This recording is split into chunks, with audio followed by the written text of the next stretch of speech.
Welcome to the Embodied Empath Podcast, the space where sensitive, intuitive women learn to regulate their nervous system, heal anxiety, and live with grounded confidence. I'm your host, Valerie Lundgren. Let's begin. Okay, so this might seem a little odd, but when you start healing, not everyone's going to like it. And it's not because you're doing something wrong, it's just because your nervous system is actually changing. And when your nervous system changes, the relational patterns change. Welcome back to the Embodied Empath Podcast. I'm your host, Valerie Lundgren. And today we're going to be talking about what happens in relationships when you stop surviving and start regulating. Because healing isn't just internal. It changes the ecosystem around you. So when you are in survival mode, your relationships were organized around your survival patterns. So maybe you overfunctioned, or you were a people pleaser, you stayed quiet, maybe you avoided conflict or absorbed emotions. You also probably made yourself smaller or anticipated everyone else's needs, right? And those roles created stability, but not necessarily health. It was more predictability. And your nervous system loves predictability. So when you begin with setting boundaries or saying no, taking up that space, when you start resting or expressing your needs, maybe not rescuing everybody or not over-explaining yourself, your system is starting to shift. And not everyone is prepared for that. So humans regulate in relationships. This is called co-regulation. Your nervous system and another person's nervous system influence each other constantly. So if someone was used to you being the calm one, the fixer, the stabilizer, the one who bends, and now you are regulated but firm, calm but embodied, and boundaried and present without rescuing, their nervous system might start feeling destabilized, because they relied on your overfunctioning as part of their regulation. So when you stop overfunctioning, their nervous system has to step up. And sometimes it resists. Not because you're wrong, but because you've changed the pattern.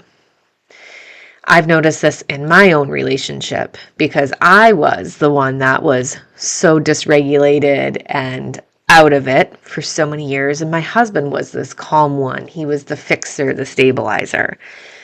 But because I started stabilizing and becoming a little bit more regulated and had my boundaries, I noticed his nervous system started destabilizing and shifting because he wasn't able to kind of keep up with that shift. So he is starting to do his work around regulating his nervous system and not this co-regulation. Same for me. I'm still learning to co-regulate without it becoming a attachment, right? So we find that we can do that, and it can be a little off kilter when we first start. So just know it's going to feel weird.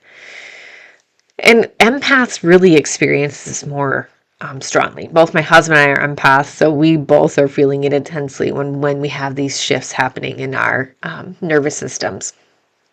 But our empath connection is usually built on that emotional labor, the attunement, the caretaking, the smoothing of the tension, and the absorbing of that discomfort. So when you stop doing these things, you actually might start feeling guilty. You might feel fear or anxiety. You also probably feel loss or even grief, because part of you learned, if I don't manage this, I'll lose love. But healing asks you to tolerate this discomfort in order to build authentic connection.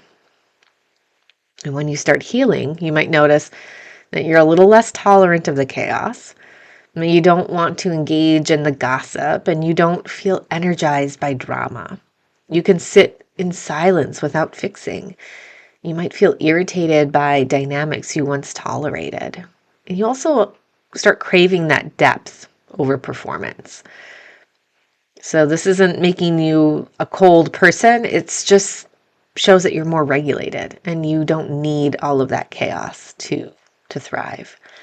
Regulation can start feeling threatening to systems built on dysregulation.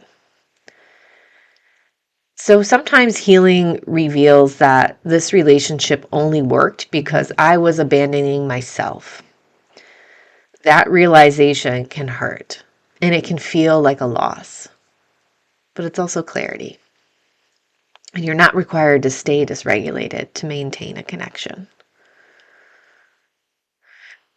So, lots to think about, right? How are we co-regulating? How are the relationship dynamics with ourselves, with others, as we regulate or are dysregulated?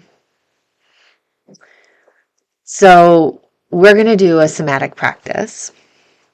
And in this somatic practice, we are focusing on staying grounded in relational discomfort. So this practice helps when someone reacts to your boundary. All right, so we're going to go ahead and sit upright. Again, please do these somatic practices while you are sitting in a comfortable place. Do not do these while driving. Thank you very much. So go ahead and sit upright and place one foot firmly on the ground and press it gently. Just kind of giving this, yep, I can feel my foot touching the ground. Feel that pressure in your heel. Now place one hand on your lower ribs, kind of in that diaphragm area, and inhale slowly. And exhale slowly. As you press your foot into the floor, silently say, I can stay steady even if they feel uncomfortable. Press your foot again and say, I can be calm without fixing this.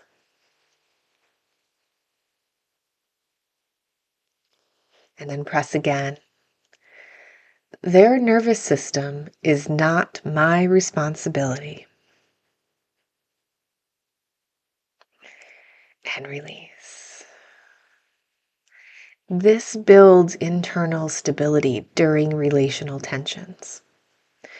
So if you're having an issue within a relationship that you have where you feel like they're pulling you into dysregulation because they're afraid, right? Most of the time, if we are dysregulated, we're trying to find somebody that is regulated and we're going to pull on them to try to regulate us.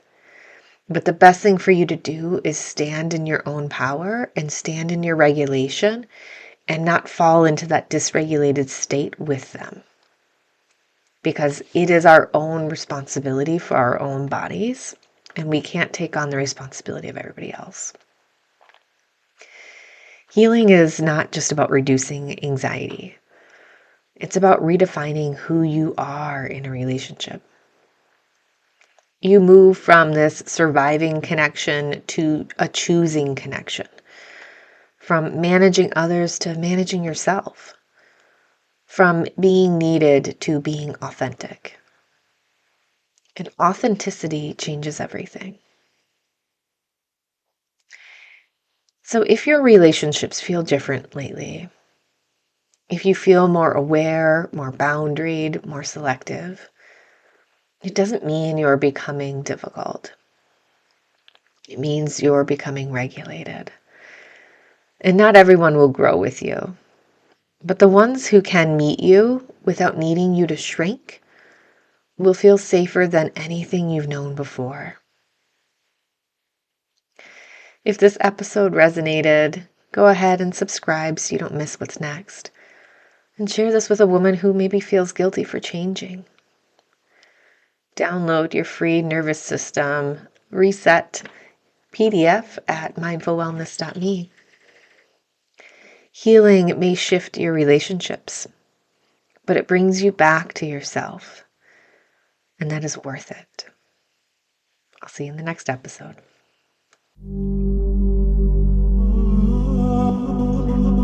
This episode supported you. Share it with another empath who needs it.